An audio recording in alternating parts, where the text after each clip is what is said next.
Welcome everybody to Introduction on how to start Amazon FBA and online arbitrage.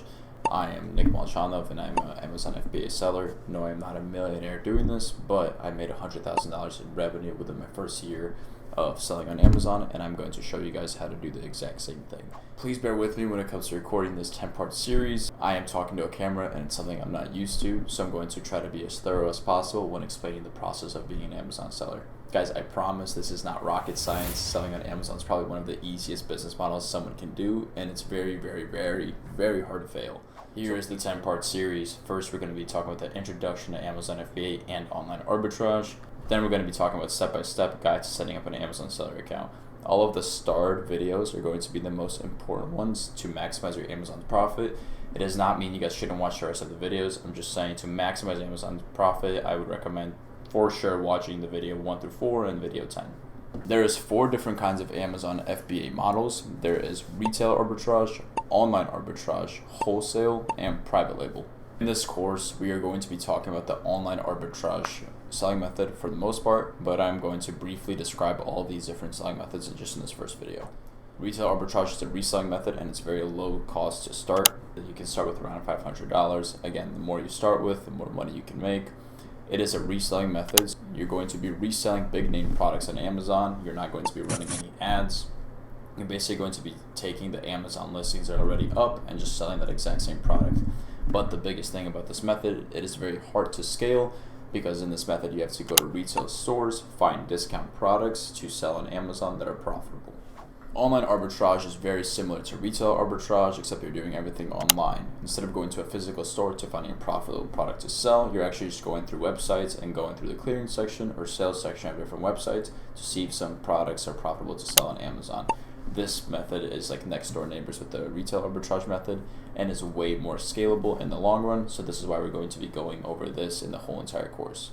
Wholesale is also a reselling method. It is a higher startup cost because you need to place a test order for wholesale products, which is going to be around $3,000.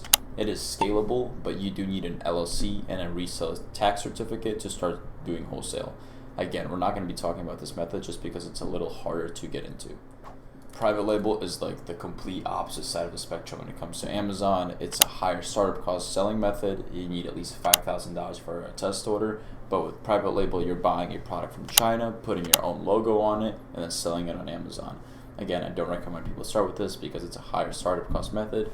I recommend people start with retail or online arbitrage, but it is also scalable.